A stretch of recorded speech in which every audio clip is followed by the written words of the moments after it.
Entreprendre, c'est très compliqué. Il y a rien de simple. Entre 12 et 18 ans, j'ai vu mon père devenir clochard, donc ça m'a foutu la trouille. J'ai eu un contrôle fiscal en 2012. J'ai pris 47 000 € de redressement. Première fois que mon corps a dit stop, c'est à 40 ans, le premier burn-out. Tu vois. Je me suis arrêté sur un parking et je me suis mis à chialer. Et j'arrive là-haut pour un billet de 25 000.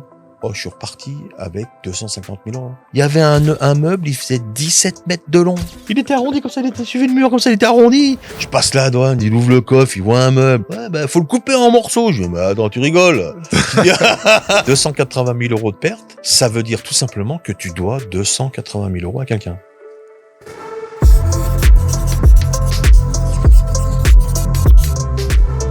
On se présente un peu ou pas?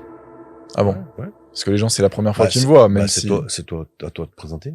Pour ceux qui me connaissent pas, moi, je m'appelle Alex. Je crée des vidéos de John depuis, ça fait quoi, depuis janvier qu'on travaille ensemble? Ouais, petit moment, ouais. Ouais, tu m'avais contacté. Et Il y a des gros projets, d'ailleurs, hein. Ouais, c'est ça, il y a des on est projets à bloc, qui sont... là, hein. Ouais, c'est ça, il y a des projets qui sont vraiment pas mal, là, sur les rails. Et du coup, aujourd'hui, on est là pour faire un petit question-réponse un peu. On va essayer de traiter un maximum de questions sur ta vie perso, sur ta vie pro, sur la santé mentale aussi, et vraiment essayer de conseiller au mieux les artisans. Moi, je suis absolument pas un artisan, je suis vidéaste. Mais T'es un voilà. entrepreneur, tu es un entrepreneur, ça va être compliqué. Exactement. Entreprendre, c'est très compliqué. Il y a rien de simple. Attention, hein. C'est sûr, hein. Donc, on va commencer par toi, t'introduire, maintenant que je me suis introduit moi. Même si les gens, je pense, te connaissent maintenant avec toutes les vidéos qu'on a fait. D'ailleurs, on peut inviter les gens à aller s'abonner à la chaîne YouTube de John, juste en dessous, dans le bouton. Ça fait plaisir. La communauté grossit à vitesse grand V. À l'heure où on enregistre le podcast, là, on est quasiment à 4000 abonnés. On fait plusieurs dizaines. C'est ça. On fait plusieurs dizaines de milliers de vues. En 30, pour tout. 40 000, presque. J'ai regardé, on a, sur toutes les vidéos confondues, on a fait presque 40 000 vues, quand même, hein. C'est ça. Ouais, ça fait un petit moment qu'on tourne les anecdotes du bouquin, parce qu'on j'ai sorti le bouquin, Tu seras un bon à rien. Et du coup, on a sorti 2-3 anecdotes, parce qu'on s'est dit, tiens. 2-3, un peu plus. Ouais, combien? On a sorti 7 épisodes. Enfin, il y en a encore qui vont sortir, normalement. Ouais, j'ai vu qu'il y avait 22 vidéos il y a pas longtemps. 22 vidéos. Ouais, parce qu'il y a les formats courts aussi. Ouais, incroyable. Et là, il y a aujourd'hui, du coup, bon, à l'heure où les gens regarderont ça sera déjà sorti, mais il y a le podcast avec Julie, qui est médium thérapeute, sympa, qui va sortir. C'est super. Sur la dyslexie. Ouais, médium. Alors moi, on a déjà commencé à me dire, oui, mais moi, tu sais, j'ai médium, tu fais comme tu veux, tu crois pas, on s'en fout, mais là, on a le retour d'une médium qui ça fait 20 ans qu'elle fait ce métier. Moi, elle m'a déjà scié 2 ou 3 fois en me sortant des trucs sur mon père, sur ma mère. Elle m'a sorti les mots de mes parents, les phrases de mes parents. Vous pouvez pas ni le savoir ni le connaître. C'est vraiment une fille qui a ce don et elle a ce don. Elle veut pas faire de l'argent avec ce don. Bien sûr qu'elle fait de l'argent parce que elle a besoin d'être rémunérée pour ça, mais surtout c'est que elle parle alors on va pas dire les morts, mais elle parle à nos gens qui sont décédés. Et en vérité, les gens qui sont décédés aujourd'hui envoient des messages à ces filles ou à ces gens, à ces espèces à ces médiums, pour leur dire, bah tiens, mon fils ou mon neveu souffre de telle maladie. Pour le soigner, il faut soigner ça, il faut faire ci, il faut faire ça. Donc ils aident les morts, enfin les décédés aident les vivants à se guérir. Et j'ai juste fait l'intermédiaire entre les deux, et ça marche super bien pour elle. C'est terrible. Elle nous a donné un retour sur la dyslexie, la dysorthographie, que c'est un sujet qui me tient à cœur parce que je suis un grand handicapé de tout ça. Donc voilà. Donc c'est génial, ouais. C'est ça, ouais. Toi, ça fait 30 ans que tu fais de la charpente. Moi, je me suis mis à mon compte en 96. Après 30 ans de charpente comme ça, c'est quoi le truc qui t'a fait tenir? Ce qui m'a fait tenir, c'est alors après, moi j'ai un parcours atypique, comme je suis un petit gamin qui sort de la cité, c'est déjà cette réussite sociale et professionnelle, parce que moi j'ai une petite maman qui était femme de ménage, j'ai un papa qui était couvreur-zingueur, qui est resté 30 ans dans la même boîte, qui s'est mis à son compte 2 ou 3 ans, puis après qui a déposé le bilan.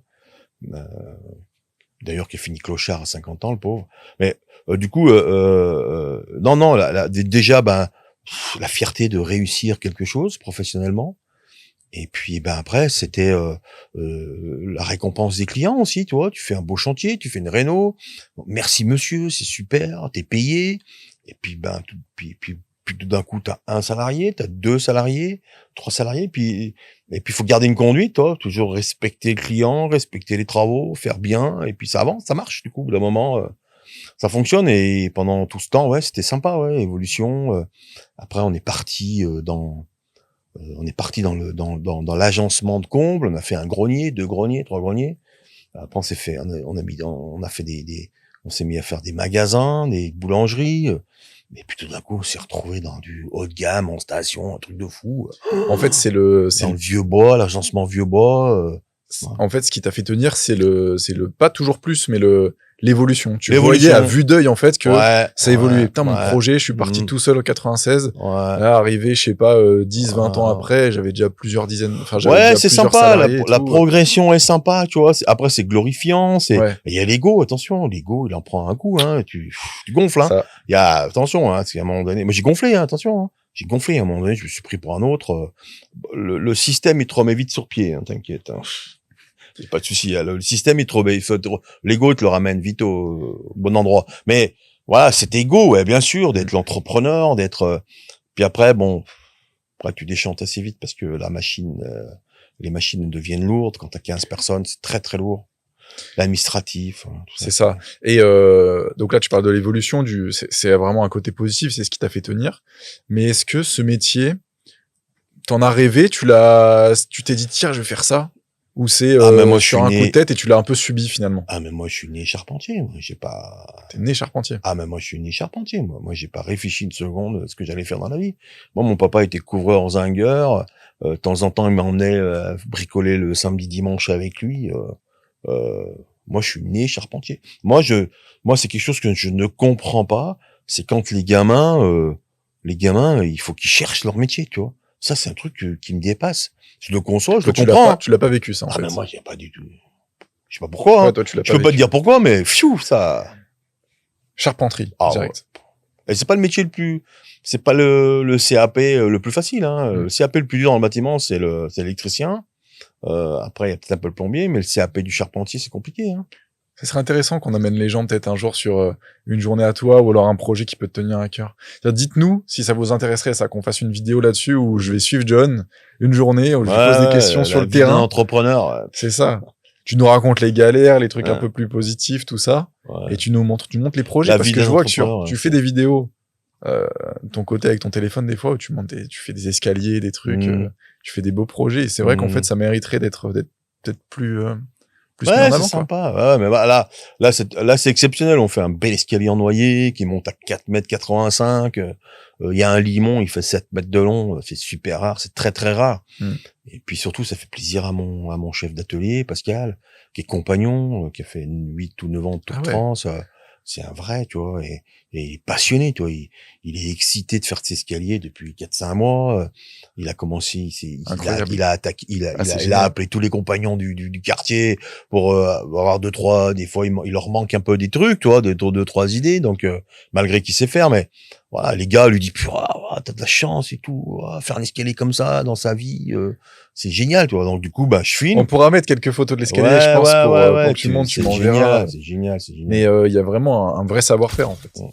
Ouais. C'est pas n'importe qui en regardant 2 tutos sur internet qui pourra le faire. Non, le gars, il a fait 8 ans de Tour de France, et donc ça veut dire quoi 8 ans de Tour de France? Donc ça veut dire qu'il a les compagnons du devoir, c'est ça? Ouais, c'est les compagnons du devoir. Si tu peux résumer un peu ce que c'est. Voilà, c'est le compagnon du devoir, c'est d'avoir une qualification d'être compagnon. Pour être compagnon du devoir, faut tourner pendant 5-6 ans, tu changes d'entreprise, pendant 1 an tu restes dans une entreprise.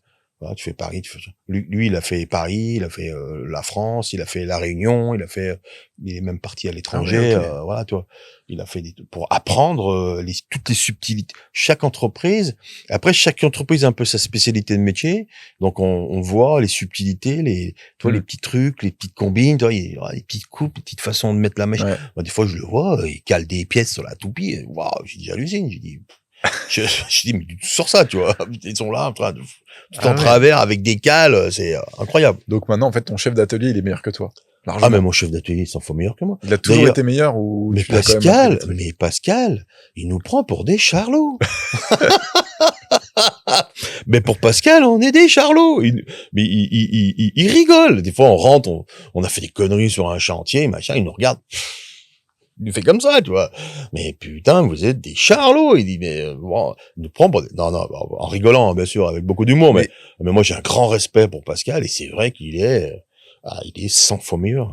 Tu conseillerais, toi, à un entrepreneur, un artisan qui est comme toi, qui veut passer un step, enfin, qui veut passer une étape dans sa vie, qui veut évoluer dans son entreprise, tu lui conseillerais, toi, de s'entourer d'une personne comme Pascal? Ah bah bien sûr. Un mec qui est vraiment très très bon, mais bien sûr. Moi. Et c'est difficile à trouver ou pas? Toi, tu l'as. Bah, quand tu débutes, tu trouves personne. Quand tu dis, tu prends les gens qui, voilà, tu peux. Bon, si tu trouves alors nous, dans le métier du charpentier, couvreur, zingueur, il y a c'est des extraterrestres. Quand tu trouves un gars qui sait faire charpente, couverture, zinguerie, c'est un extraterrestre. Alors après, c'est spécifique à la région de Savoie. Si tu veux, le reste de la France, t'as le charpentier, t'as le couvreur et t'as le zingueur. Le zingueur, c'était le plombier qui faisait la zinguerie. Okay. Toi, donc il y a des régions, c'est encore comme ça. Là, chez nous, non. Donc tu trouves un mec qui sait faire ça, mais bah t'as déjà trouvé un extraterrestre, c'est super rare. Ah ouais. Donc, oui, déjà, parce que tu sais que si le gars il gère les 3 trucs, il est bon. Ah bah si c'est un bon, c'est pas un charlot comme tu dis. Alors ça c'est la spécificité de mon chantier. Après, mais c'est tous les corps de métier. Moi, quand je discute avec tout corps de métier, parce que moi je connais plein de gens, on connaît des centaines de personnes dans tous les domaines, c'est tous le même problème de trouver quelqu'un de qualifié dans son métier. Ouais. Mais là, spécifiquement, le charpentier, c'est compliqué. Alors dès que t'en trouves un, si tu te mets à ton compte, je réponds à ta question, tu te mets à ton compte, tu trouves un bon, faut le prendre, faut le payer, faut serrer les fesses, et puis faut y aller, faut essayer de... Oui, parce que lui, il est pas commercial. Lui, ce qu'il fait, c'est de la charpente. Donc il va être bon dans la charpente. Donc lui, il faut lui donner du métier, mais ça, des trucs intéressants. Ça, c'est bon pour tout le monde. Il y a pas que le charpentier. Oui, je veux dire, mais en gros, quand tu recrutes un gars comme ça, qui est bon dans ce qu'il fait, faut savoir qu'il va être bon dans ce qu'il fait. C'est pas lui qui va te ramener le chiffre d'affaires, les clients. Et c'est peut-être lui qui va te coûter cher, finalement. Ouais, peut-être, ouais. Tu vois, c'est à toi d'aller chercher faire le chiffre pour garder ce cas-là. Parce que si t'arrives pas à le payer, bien sûr. Bien sûr. Le gars, il faut lui filer à manger, il faut lui donner à manger, il faut qu'il bosse tous les jours, il faut qu'il travaille, il faut qu'il fasse des trucs qui rapportent, tu vois. On pourrait appeler ça un homme clé, finalement, ta société. Tout le monde est clé dans une entreprise. Tout le monde est important. Oui, c'est vrai. Tout le monde est important dans l'entreprise. Parce que sans les petites mains qui va aller poser son escalier, il le pose pas tout seul. Donc, bon. Mais par contre, à un moment donné, il faut et puis les anciens, Pascal fait partie des anciens, il a plus de 50 ans. Ça fait, je crois, 17 ans qu'il est avec moi. Il y a Nicolas, ça fait 22 ans. Voilà, les mecs sont là et ils pilotent. Et de temps en temps, je les recadre parce que moi, j'ai un de mes chefs. Des fois, il dit, ils font chier, ils sont nuls, machin, ils avancent pas. J'ai dit, Nico, quand t'es arrivé, tu faisais quoi? T'étais nul aussi. T'étais nul. Donc, moi, je t'ai appris à travailler, je t'ai appris ton métier. Donc, maintenant, faut retransmettre, bordel. J'ai dit, si vous commencez à gueuler sur tous les petits, vous les dégoûtez dès le départ, on va plus jamais trouver de personne. Formez-les, soyez corrects, et puis faites attention, apprenez leur métier. Autrement, on va se retrouver sans personne à un moment donné. Donc, il faut transmettre. Donc, les anciens, il faut qu'ils transmettent. Donc, pédagogie, tout ça. Prise de conscience aussi. Mais moi, Pascal, je te raconte l'anecdote. On était 6-7 et je venais de construire l'atelier, tu vois. Et puis nous, on faisait de l'agencement. On faisait déjà un peu d'agencement, mais de l'agencement avec une visseuse. On vissait les portes, on faisait les cuisines. Voilà. Mais c'était beau. Par contre, ça sortait nickel. Moi, j'ai toujours été payé. Les gens ont toujours été contents. Mais on faisait du bricolage. Et ce gars, il est arrivé. Il me dit, moi, je pose une annonce, je cherche menuisier, menuisier ébéniste en atelier, toi. Et c'est le seul qui est venu d'ailleurs. Il vient, il me présente un book. Il me sort un book. Mais il me sort des meubles, des rénaux c'est là bossé à Paris, des rénaux dans Versailles de meubles. Je savais pas qu'on pouvait faire ça en bois. La porte du meuble, elle est arrondie comme ça, et vitrée. Comment tu fais? Ouais, j'ai dit, mais monsieur, je savais même pas qu'on pouvait faire ça en bois. Il me dit, ouais, mais j'ai bossé à Versailles dans le Réno. Comment tu fais pour tordre du bois comme ça? J'en sais rien. Même toi, tu sais pas. Ah, j'ai pas demandé, j'ai pas demandé, j'étais tellement scié, j'étais là, puis il me sort des trucs, j'ai dit, mais monsieur, vous êtes trop qualifié, nous, on fait l'agencement en sapin, on pose du lambris, on pose des portes en sapin, bon. Puis il s'en va un peu déçu, toi. Et il me rappelle 15 jours après, il me dit, ouais, même monsieur Cochet, moi, le poste, il m'intéresse. Moi, ce qui m'intéresse, c'est l'atelier, c'est de gérer l'atelier, c'est de gérer les commandes. Parce que je lui dis, moi, je connais rien. Moi, je suis pas menuisier agenceur. Je suis un couvreur, je suis un je suis plus un couvreur zingueur même que charpentier. Donc je dis moi je connais absolument rien. Moi faut que le mec il fasse les devis, il commande, il fabrique. Machin. Il me dit ouais mais moi le poste m'intéresse. Alors, il me dit même s'il faut faire un peu de lambris, un peu de plainte au départ, je veux bien prendre le poste. Je dis bah écoutez ouais venez faire un essai. Et du coup il est rentré, l'atelier s'est mis en place. Et puis du coup il est jamais sorti de l'atelier. On l'a jamais amené sur les chantiers. Et limite c'est devenu une activité principale parce que tu disais que t'étais couvreur. Ah bah maintenant c'est devenu tu te définis plutôt comme charpentier agenceur finalement. Ouais, maintenant je suis charpentier agenceur. Ouais. Mais je suis plus charpentier couvreur. Alors on sait plus dans quelle catégorie m'attribuer les gens. Tu travailles le bois, quoi. Allô, oui, vous posez les Velux? Bah ouais, je suis couvreur zingueur, posez Velux, ouais. Allô, vous faites des escaliers? Ouais, parce qu'on fait de la menuiserie de l'agencement. Donc voilà, il y a parce qu'on communique, des fois on communique sur l'agencement.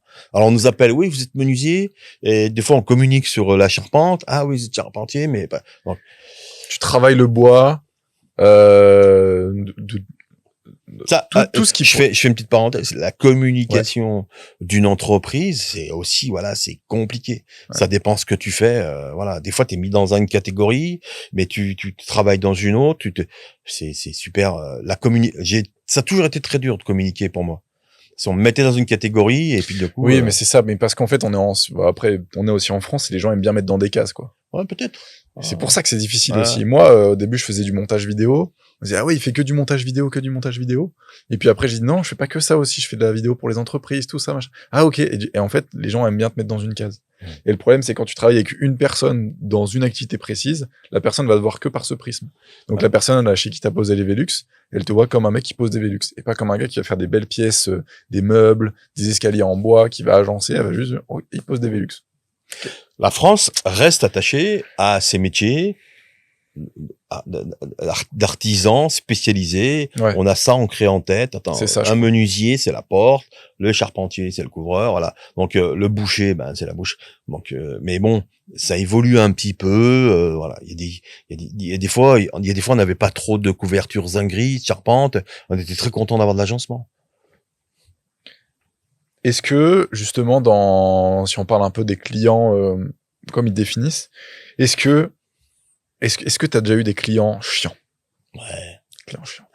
On parlera des côtés positifs après, hein, mais. Des anecdotes. Alors, j'en ai si pas trop. Si t'en as une en tête, là. J'en ai pas. Un client relou, bien relou. Ouais, j'en ai pas beaucoup. Alors, j'en ai abandonné. J'avoue, j'ai abandonné. Je crois que j'ai dû abandonner 3 chantiers dans ma vie. Ah ouais? Ouais, quand même. Énorme, hein. Parce que. Des chantiers à plus de 300 000 ou 400 000 euros. Ok. Donc, par exemple, je vais te citer une anecdote, qui est au-dessus de Genève, là où il y a le téléphérique du Salève, un beau chalet en vieux bois, un gars qui avait des grosses boutiques, machin, beaucoup d'argent, et je lui coordonne le chalet, j'amène tous mes entrepreneurs, terrible. Tous tes collaborateurs, tous tes salariés. Tout, plombier, électricien, carreleur, tout le monde. Il y avait une grosse réno, on était dans les plus de 500 000 euros. Après, il y avait de la maçonnerie, du terrassement, et il me parlait comme un chien, tu vois, tout le temps, machin, il me parlait mal, ouais, il m'a pris pour, voilà. Et un jour, je lui amène un samedi matin, quand même. Je lui amène un gars pour faire les abords paysagers. Et ça faisait déjà un petit moment qu'il m'harcelait. Et puis surtout, il m'avait fait une bonne. Un jour, j'arrive sur le chantier et j'ai une entreprise qui était en train de faire mon lot de bardage en vieux bois, les façades. Il avait trouvé un mec qui lui avait pris un peu moins cher. Et moi, il m'avait signé le commis, il m'avait signé le devis, la commande. Donc, si je voulais vraiment l'emmerder, je lui demandais la somme. Enfin, on pouvait rentrer dans un litige terrible. Je dis rien, je dis bon, allez, je fais un constat d'huissier quand même, je fais monter un huissier, j'ai constaté, s'il vous plaît, maître, j'ai une entreprise qui fait mon chantier à ma place. Ça, c'est déjà un truc de dingue. Ah ouais, déjà, ça, c'est bien. Ah, mais ça, c'est terrible. Ça, non, mais conseil. Ah ouais, un bon conseil, ça. De faire venir quelqu'un sur place qui est agrémenté pour montrer que c'est pas normal ce qui se passe. Constat d'huissier. Dès que vous pouvez, faire un constat d'huissier, des photos, faire un dossier photo, constat d'huissier, avocat, vous envoyez, vous faites des mails, voilà, à votre assurance, votre assureur, c'est très important. Donc déjà là, bon, je prends déjà un coup un peu, alors je discutais avec lui, mais il était un peu moins cher que vous. Je dis, mais on peut discuter, soit on discute du prix, soit déjà, faut peut-être m'informer, parce que moi, j'ai coordonné tout ça dans ma tête. C'est-à-dire que si le gars, c'était en gros, si t'avais ramené le gars le jour J, Ah bah oui, oui. Bah moi j'aurais commandé les vieux bois, j'aurais attaqué l'échafaudage, il faut échafauder. Donc là, voilà, la grande surprise. Donc bon, il me l'a fait un peu comme ça. Et après on s'embrouille avec la TVA. Je lui dis mais votre chantier il est à 20%. On n'est pas à 5,5. On n'est pas à 10. Il est à 20%. Vous avez rénové la totalité, l'ensemble complet du chantier. Vous êtes à 20. Donc on Parce que tu as des s'embrouille. pourcentages différents en fonction Ouais, de... Réno, ouais, bien Ok. sûr. La Réno pure, c'est 10%. La Réno isolation, ça, bah, c'est un peu compliqué, on va parler là-dedans, mais bon, on a 5, on a 10, on a 20%. Ok. Moi, je lui dis 20%, on a changé la totalité de la maison, les fenêtres, les plomberies, les plaques, tout. Elle était en Réno complète, on est à 20%. Agrandissement, tout, c'est 20%. Non, non, moi, je vais payer 10, c'est moi qui décide. Ah, non, je fais un contrôle, j'ai eu un contrôle fiscal en 2012 sur la TVA. J'ai pris 47 000 € de redressement. Ah ouais. Donc j'ai pris une belle leçon. Donc il y avait 20%, 50% de la somme. C'est j'ai voulu arranger mes clients parce que on sautait d'une TVA à un autre. Ils avaient changé la TVA. Donc nous moi j'ai toujours, on a toujours 7-8 mois de chantier. Moi j'ai toujours 7-8 mois de planning. J'ai toujours 5, 6, 8 mois de devis signés. Donc moi je signe un devis, les gens ont leur budget, c'est acté, et les mecs si tu leur changes leur TVA d'une année à l'autre, tu passes de 7, tu passes à 20, les budgets c'est plus pareil, tu vois. Sur des chantiers à 500 000 ou 300 000 €, c'est des enveloppes de dingue. Et du coup j'ai eu ce contrôle fiscal, donc je sais de quoi je parle. J'ai discuté avec l'inspecteur, je suis allé jusqu'à j'ai pris mes 47 000, j'ai payé, voilà. Donc, et donc je sais ce qu'il en est. Je dis non, non, votre chantier il est à 20%. Ouais, ouais, moi je veux payer 10. Bon, on s'embrouille un peu là-dessus. Et à un moment donné, samedi matin, j'arrive, il fait poser les fenêtres par quelqu'un d'autre, c'était pas dans mon lot, tu sais, il avait pris des fenêtres en alu. Il prend un barillet comme ça, pour changer, il fallait changer. Il prend le barillet, le jette comme ça sur la chaise. Il me cochait, vous changerez le barillet, comme ça vous travaillerez un peu. Ça vous fera travailler un peu. Alors là, mon sang. C'était la cerise sur le gâteau. Alors là, mon sang, il a fait qu'un tour. Alors j'ai rien dit. Moi, je suis pas tellement un colérique ou un nerveux. Toi, je suis plutôt, je tiens à ma colère. Toi, et puis avec le temps, j'ai appris à maîtriser ma colère. Ça, c'est très important aussi. Tu sais te faire comprendre. Ah ouais. Mais tu vas pas t'énerver comme ça. Jamais vous énerver, jamais de violence, jamais d'agression. Prenez sur vous, ravalez votre salive. Tant pis, c'est dur, mais réfléchissez, prenez du temps et surtout, pas de réaction à chaud quand vous rentrez. Pas de mail violent quand vous rentrez. Prenez la nuit de conseil. Prenez 1 ou 2 jours avant d'envoyer un mail, avant de vous exciter. Parce que sur la colère, vous allez dire des trucs terribles. Moi, j'ai fait des mails le soir quand je suis rentré avec la colère. Je l'ai relu le lendemain, j'ai dit non mais t'es fou, c'est complètement débile, ça va pas marcher, ça. Donc faut rentrer, faut chercher la négociation. Et là je dis rien, et là je vois rouge, et là je vois mon pote que j'ai amené, que je me suis déplacé, c'est 1h30 de route quand même, hein, un dimanche, un samedi matin. Et il me regarde, il voit que ça marche pas, toi. Il voit tout de suite que ça passe pas, tu vois. Ah, je dis là, lui, le barillet, il va l'avaler, tu vois. Ça va lui faire drôle, toi. Il va pas aller dans sa serrure, mais il va aller dans sa bouche. Et je dis ouais, pas de souci. Bon, on finit la réunion, je dis rien, on finit la réunion. Ah ouais, on finit la réunion, pas de souci. Tu restes fermé quand même. Ouais, je dis rien. Non, je continue à faire mon hypocrite, toi, comme ils font tous, hein. Il y a beaucoup, je fais un peu oui, pas de souci. Il s'en va, le barillet, je le laisse à sa place. Bien sûr que j'ai pas posé le barillet, hein, je suis pas son chien, hein, parce que du coup, et c'est la dernière conversation qu'il a eue avec moi. Même au téléphone. Ça a été fini. Jamais j'ai répondu à ce gars-là. Comment tu ressors financièrement d'un truc comme ça? Ah bah avocat. Parce que avocat. Je suis parti chez mon avocat. Moi j'ai envoyé les factures. Mais que du travail réalisé. Ça. Réalisé. Ouais. J'ai arrêté. Alors ce qui était bien, c'est que sur la partie du chantier où j'en étais, j'avais arrêté et fini les postes. Tous les postes étaient clôturés. Voilà. Donc j'ai pu facturer poste fini. J'ai envoyé une facture de clôture de chantier. J'ai dit voilà, pour moi le chantier c'est fini, j'y remettais plus les pieds. J'ai envoyé la facture. Donc il m'a contesté la TVA, machin, comme que c'était prévu, toi, les 20%, 10%. Pas de souci. J'ai pris un courrier, j'ai tout envoyé à mon avocate. Je suis passé voir mon avocate, Véronique Laurélie, super avocate d'ailleurs. Et je passe un moment avec elle, on me dit ouais t'inquiète, on va rédiger, on écrit un truc, machin, on lui répond, et terminé. Donc au bout de quelques mois, il a compris que voilà, ça commençait à m'agacer, qu'il fallait qu'il paye, il a payé, on a clôturé le chantier. Par contre, les autres intervenants que j'avais envoyés ont fini le chantier, mais lui il a pas compris pourquoi J'ai dit, non, tu parles pas où je te... Même si je suis un artisan, il y a un moment donné, et les gens qui m'écoutent, les clients qui m'écoutent, s'il vous plaît, on n'est pas des chiens, on n'est pas des merdes, il nous faut 10-15 ans pour apprendre le métier pour être bon. Respectez-nous après, votre artisan vous respecte pas, ok. Mais à partir du moment que l'artisan respecte votre chantier, la qualité de travail, respectez vos artisans, respectez-les, parce que ça le fait je pas. comprends pas comment tu peux réagir comme ça. Bah, Combien même le métier, enfin. Il y a des gens qui sont comme ça. Après, oubliez pas, moi, je vais dans des restaurants. Une fois, j'ai fait des travaux pour des restaurateurs, pour des gens comme ça. Ils nous prennent pour des chiens, ils nous parlent comme des chiens, comme des merdes. Je dis, oh les gars, on a un pouvoir d'achat, nous aussi. Les artisans, on a un pouvoir d'achat. Je dis, quand je sors d'un commerce ou d'un restaurant, il m'a maltraité. Moi, qu'est-ce que je fais quand je sors de chez lui? En plus, j'ai du pouvoir d'achat. Ben, c'est un con. Je mets pas les pieds. Je vais pas mettre les pieds dans son restaurant. Je vais pas mettre les pieds dans son commerce. Il m'a traité comme une merde. Parce que je suis soi-disant un artisan. Ouais, c'est ça. Non, mais, faites gaffe, attendez. Il faut être poli avec tout le monde, courtois avec tout le monde, respecter tout le monde. Un balayeur, un petit enfant. Moi, je respecte un petit gamin de 5 ans. Partout, je fais gaffe. Attention, on n'a peut-être pas toujours été bon. Mais avec le temps, j'ai appris à dire, ouais, respecter tout le monde. Le petit gamin, le vieux, le balayeur, la femme de ménage dans les toilettes, respecter tout le monde. On a tous un pouvoir d'achat à un moment donné. Tu sais pas sur qui tu tombes. Bah oui. En pleine rue, une soirée, ça peut être n'importe qui, le gars. Bah ouais, tu peux le croiser. Moi, j'ai croisé des gens dans des soirées chez des amis, j'ai halluciné. Ah, mais tu connais lui. Ah, mais tu le connais. Ah, oui, je le connais, c'est mon ami. Ah, c'est mon frère. Ah, c'est mon cousin.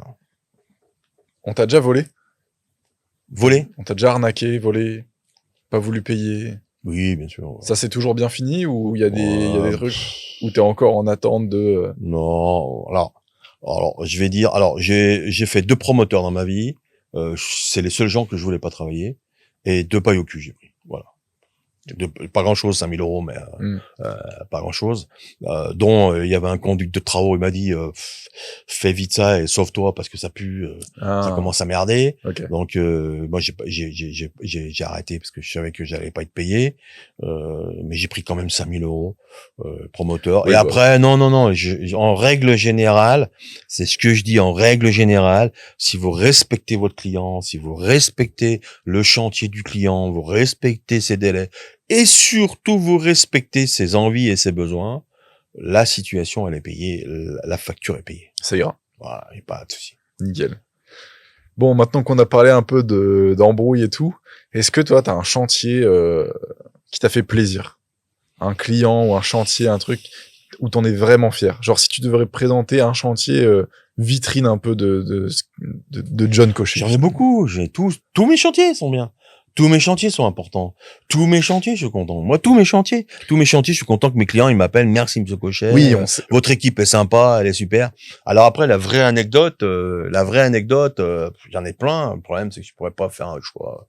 Alors, j'en ai une qui vient en tête maintenant, là, tout de suite. C'est le loft à Nicolas. Raconte-nous tout ça. Ouais, un client à Aix-les-Bains. Il me dit, j'arrive, il m'appelle, je le connais, Nicolas, il me fait mes enseignes sur mes camions, tu sais. Ok. Donc, du coup, il m'appelle, ouais, John, regarde, j'ai une usine, j'ai un atelier, je vais faire un appartement au-dessus, est-ce que tu peux me faire un devis, pour faire, je dis, bah, ouais, je regarde. Donc, on est déjà à 8 mètres de haut, et il y a 11 mètres 50 de portée, et il faut créer un plancher, de 200 mètres carrés à l'étage, pour faire son appartement, tu vois. Et là, je me dis, bon, ouais, ça va être compliqué. Il me dit, ouais, j'ai 5 charpentiers qui sont venus. Et d'abord, ils m'ont pas fait de devis, ça c'est sûr. Mais quand ils sont partis, ils m'ont dit, c'est pas possible, tu vois. Ouais. Et moi, quand tu me dis ça m'énerve, tu vois. Et là, ça te lance un défi. Ah, mais moi, si tu me dis, c'est pas possible, personne n'y est arrivé, ça me, et ça te motive. Ah, mais moi, dès que c'est merdique, que personne veut faire, que c'est compliqué, les mises en charge, tu sais, des reprises de charge compliquées, non, mais c'est mon truc, tu vois, moi, j'adore ça. Moi, il faut un challenge. Et du coup, j'arrive je fais 2-3 études par là, donc il nous faut un lamellé collé de 11 mètres 50 qui fait 1 mètre 20 de haut par 20 d'épais. Il en faut 2, il faut le faire rentrer dans l'atelier, faut le faire passer par-dessus le toit et là, il y a 2 fermes métalliques qu'il faut couper. C'est quoi des fermes métalliques? C'est une charpente, tu sais, c'est ce qui fait le toit, tu sais. Okay. Parce qu'on est au sommet, on va faire un loft. Ouais. Si tu veux, on va faire un loft sur le toit.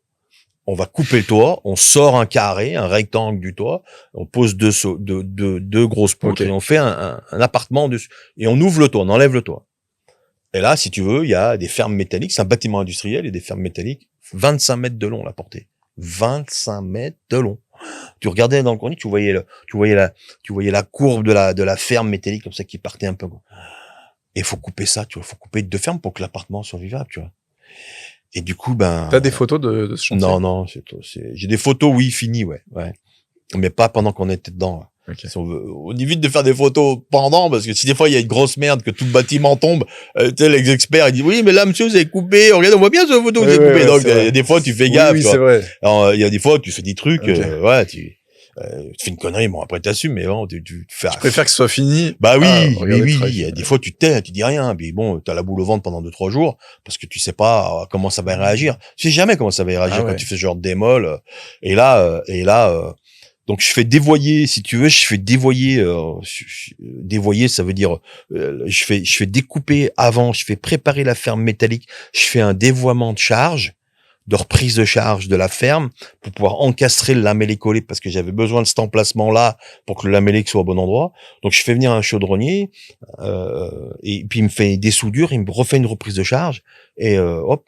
Donc je pouvais rentrer mon lamellé collé par en dessous et j'en ai un qui rentrait par en dessus qui pouvait passer dessous. Et par contre, il y a un moment donné, il y a un mur de refend, si tu veux, il y a un moment donné, il fallait couper la ferme parce que l'appartement, il faisait pas 25 mètres de long. Donc il y avait un mur. Et là, à un moment donné, il fallait couper les 2 fermes, tu vois, parce qu'il faut les enlever, tu vois. Ouais. Et là, t'as refait toutes les charges, t'as repris toutes les charges, t'as tout calé, tu vois, et tu te dis, bon... c'est le moment. Là, c'est le moment, tu vois. Mais là, tu passes une nuit blanche, hein. Et là, tu dis à tous tes gars, sortez de l'atelier, vous sortez dehors, et je pars avec la disqueuse, et je vais couper la ferme métallique, toi, à l'aplomb du mur, toi. Et là, tu transpires, parce que tu sais pas comment ça peut réagir, toi. Coupe, ça fait... Ting! Elle s'écarte de 5 mm. On avait tellement remis en charge, on avait tellement bloqué tout le truc, on avait tout tellement sécurisé comme il faut. Paf! C'est juste le nerf de l'acier, toi. Pling! Ça fait ding! Elle s'écarte de 5 mm. Paf! Je coupe. Terminé. Je rappelle mes gars, c'est bon, on peut prendre la grue, on peut sortir les fermes. C'est le challenge, et Nico, il me dit, t'es le seul qui m'a dit oui. Tu l'as dit sur le moment ou? Non, tu dis ça, tu t'en vantes pas. Non, tu fais le kéké, tu vois, quand t'as la disqueuse que t'as tout coupé. Facile. Ouais, tranquille, tu vois. Tu fais le malin, mais c'est bien, c'est des expériences comme ça qu'il faut aussi. Ouais. Après, pas faire n'importe quoi. Non, voilà, T'as fait les choses bien. Ouais. Non, parce que si les architectes nous écoutent, ou même des personnes qui sont comme moi, tu vois, moi aussi, j'aime bien me lancer des défis. Mais si tu pars sur un défi et qu'en fait, c'est catastrophique, c'est pire. Donc, faut vraiment être sûr de ce qu'on fait. Faut s'entourer. Aussi, beaucoup. C'est ça. Voilà. Mais il faut être sûr de ce qu'on fait, sécuriser. Et au moment fatidique où on est au point culminant du défi, faut absolument que tout soit parfait, quoi. Parce que là, ça se finit bien. Ouais, là, ça se finit bien. Mais si... là, les 2 fermes, elles peuvent tomber par terre, t'es mort. Hein. Là, tu bouffes la. Alors après, on a des assurances. Hein. On a des assurances, on a des décennales, on a des RC, mais bon, c'est pas le but, hein. C'est pas le but. Il y a l'image aussi. Après, il y a l'image, ouais, c'est sûr. Ouais. Voilà, écoute, t'es le seul qui m'a dit oui. Puis tu m'as fait un super appart. Maintenant, je vais faire les camions. Ah ouais, salut John, oui. Ah ouais, le gars qui m'a pris 150 000 euros ou je sais plus combien il a pris à l'époque, 150 ou 200 000 euros, ça lui gâtait quand même. Ouais. Elle me dit, ah ouais. Purée, il va falloir que je fasse des camions pour que tu me rendes les ronds que tu m'as piqué, il me dit. Je fais, mais bon, t'as rien, c'est rien. Voilà, t'as un bel appartement quand même. Je t'ai pas pris 150 000 euros pour rien. Évidemment. T'as un bel appartement. C'est ça. Ouais, donc on en rigole. Mais c'est important les expériences comme ça parce que ça te fait prendre confiance en toi, ça t'aide à avancer, à évoluer. Et surtout, c'est une belle image. Ce client-là est entièrement satisfait. Lui, il a des couilles. Il va dire, il dit quoi? Lui, il a des couilles. Vas-y, prends-le, lui. Ouais. Et lui, il m'a fait ça. C'est un bon. Personne ne voulait, toi. C'est un bon. Personne m'a fait un devis, toi. C'est ça, ouais. Donc, justement, tu parlais donc on est dans le dur, là, on est dans le travail, etc. On va parler un petit peu de pénibilité et de santé mentale. Ça, tu voulais en parler un peu. Tu veux diriger plus vers une activité, d'autres activités, donc de la création de contenu. T'es en train de faire une formation. T'es en train de changer un peu d'activité. T'as envie de te recentrer vers un truc qui est peut-être un peu plus personnel. C'est quoi le moment où ton corps il a dit stop? Est-ce que ton corps a dit stop et est-ce que c'est quoi le moment? Est-ce qu'il y a une limite? Oui. Que t'as trouvé physique? La première fois que mon corps a dit stop, c'est à 40 ans, le premier burn-out, tu vois. 40 ans, premier burn-out. C'est comment un burn-out? Tu l'as Ouais, ressenti comment, toi? burn-out, Tu l'as vécu comment? burn-out, t'es paralysé, t'es bloqué, tu sais plus ce qu'il faut faire, tu sais plus ce que tu peux plus avancer, tu dors plus, tu manges plus, t'as plus envie de coucher avec ta femme, t'as plus envie de parler à personne, t'as plus envie d'aller au travail, t'es bloqué, tu sors du lit, tu fais semblant de te préparer pour le boulot, t'attends que la famille elle parte, t'étais là chez toi à tourner en rond. Moi j'étais devant la baie vitrée de mon salon et j'étais là pendant 1 heure, je sais plus ce qu'il fallait faire, toi, bloqué, paralysé, toi. Paralysé, en fait, c'est ça. Ouais, t'es paralysé, t'es là. Mais ça arrive comme ça d'un coup? Ça monte crescendo. Ok. Le burn-out, alors le burn-out, c'est la phase finale de toutes tes angoisses et tous tes problèmes. T'as des premières alertes, c'est l'angoisse, la crise d'angoisse. Donc la crise d'angoisse, elle est là pour te prévenir. Attention, t'es en surmenage. Attention, ce que tu es en train de faire, c'est compliqué. Tu sollicites ton corps, ton mental, et il y a quelque chose qui va se produire. Le burn-out, c'est l'étape d'après. Quand tu as fait le burn-out, quand tu attaques le burn-out, c'est voilà. Alors le burn-out, c'est soit tu vas au fond du trou complet, tu descends, voilà, et tu bascules tout. Attention, c'est hyper dangereux. Le burn-out, c'est hyper dangereux. Soit le suicide, tu peux aller au suicide, ou tu peux mettre ta boîte par terre, ta famille par terre, tout par terre. C'est très compliqué le burn-out. Donc il faut vraiment, quand tu commences à angoisser, quand tu commences à stresser, quand tu commences à être surmené, il faut très très vite te remettre en question, très très vite regarder ce qui se passe, très très vite moi je parle l'exemple du miroir. Toi tu te mets devant le miroir et tu te dis à un moment donné, qu'est-ce que je fais de bien, qu'est-ce que je fais de mal, qui je rends heureux, qui je rends malheureux. Prendre le temps De le faire. Ça Prendre le c'est temps.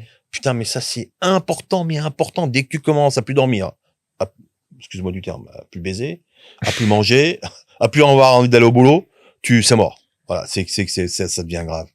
Donc ça c'est le burn-out, et après faut vraiment te remettre en question par rapport au burn-out. Et là c'est à partir du burn-out, il faut vraiment très très vite te mettre en question. Moi ça m'a fait divorcer. Tu vas voir des gens, tu te fais aider un peu, moi psychologue, j'allais tout voir ça. des copains, machin. T'essayes de passer du bon temps, en fait, de retrouver, parce que t'as du mal. Ça, je le dis dans mon module, tu sais. On n'en a pas parlé, mais tu sais que je suis en train de préparer une formation pour artisans. Évidemment. Que tu as tourné ici aussi. Ouais, qu'on va tourner là, qu'on est en écriture, on est en train de regarder tout ça. J'en parle dans cette formation, de la remise en question de tout ça, comment dire, le burn-out, ouais, il peut te faire aller par terre, c'est-à-dire que c'est dépôt de bilan, faillite, divorce, clochard. Voilà, clochard. C'est réglé, clochard. T'as déjà pleuré à cause de ton travail? Ouais, bien sûr. Tu fais des crises d'angoisse, tu stresses, tout. Moi, j'ai discuté avec plein de copains. Alors, pas beaucoup vont te l'avouer, toi.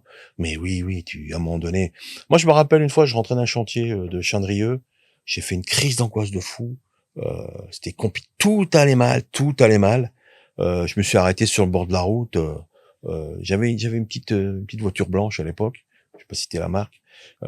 J'avais une petite voiture blanche, je me suis arrêté sur un parking et je me suis mis à chialer et à faire une crise d'angoisse de dingue, toi. Tu peux plus respirer, tu peux plus, t'es en train de dire, putain, mais je vais mourir, je meurs. Alors, déjà, un premier conseil qui est dans mon module. Vas-y, on peut en donner un petit. Oui. Alors, moi, le premier conseil que je peux donner, quand tu fais d'abord, la crise d'angoisse, faut la laisser sortir. Faut pas la bloquer. Vas-y, crie, hurle, pleure dans ta voiture, mets-toi à quatre. De toute façon, tu peux pas l'empêcher. Parce qu'autrement, si tu la gardes, de toute façon, tu peux pas la garder, elle sort automatiquement. Je suis dans ma voiture et qu'est-ce que je fais pour essayer de me sentir bien? Eh ben, j'appelle ma mère. Voilà. J'ai appelé ma petite maman, j'ai dit ça va, oui, ça va. Je lui ai parlé de rien parce que du coup, tu lui as pas transmis tes... Non, pas du tout. Non, j'appelle ma mère, j'ai une voix qui me rassure, j'ai une voix qui me comprend, je lui dis rien, je lui parle pas de ce qui arrive, hein, monsieur, parce que je vais pas l'inquiéter, parce que du coup, je vais pas inquiéter tes parents, parce que il faut penser à une chose qui est très importante aussi. C'est, si tu fais une crise d'angoisse parce que tu as la pression de ton travail, parce que tu es entrepreneur, c'est ton choix. C'est ton choix d'être entrepreneur. Tu es entièrement, ça aussi je le marque dans le module, tu es entièrement responsable de tout. D'accord? Là, aujourd'hui, quand tu es au tribunal, c'est SARL John Cochet, gérant. Et là, tu peux plus dire au tribunal, c'est pas moi, c'est lui. Non, non, monsieur, vous êtes le gérant. Oui, c'est lui qui a fait. Non, non, vous êtes le gérant. Donc, tu poses tes couilles. Si tu pleurniches dans ta bagnole, c'est que tu as fait le choix d'être l'entrepreneur que tu es aujourd'hui. La pression que tu as, c'est ton choix. Il y a personne d'autre qui t'a obligé de le faire. Donc, voilà, moi, j'ai appelé ma mère, et puis je me suis arrêté dans une boulangerie et j'ai mangé un petit gâteau qui me fait plaisir, un millefeuille. Et voilà, j'ai pris ce petit sucré, le sucre, un petit pâtisserie. Un réconfort. Voilà, c'est un petit réconfort ou un chocolat. Appelé ma mère, j'ai respiré un bon coup, je suis reparti, mine de rien, personne n'a rien vu, tu vois. Voilà. Et puis bon, moi, le premier burn-out m'a fait divorcer, ouais. Ça m'a fait poser le divorce, ouais. Ça, c'est un truc de dingue. Hein. Ça, c'est une histoire de dingue. Et puis après, j'ai fait le deuxième à 50 ans aussi. Voilà. Et maintenant, tu les sens arriver, c'est ça. Et maintenant, t'évites maintenant, j'ai compris que mon entreprise était trop lourde, l'administratif était trop lourd, comment dire, ouais, la cohésion de tout ça, c'était trop lourd pour moi, trop dur pour moi. Donc je descends tout doucement, je baisse le chiffre d'affaires, je descends en pression. Là, j'ai conservé un peu le noyau dur. Je baisse le rythme. Je baisse le rythme. Là, on était à peu près, à 40 ans, j'avais à peu près entre 17 et 20 personnes. C'est énorme. Alors, 17 et 20 personnes, quand tu es entrepreneur, je dis, c'est 4 jours de bureau. Et éventuellement, tu as le temps d'aller visiter un chantier. Alors là, tu as le cul entre deux chaises.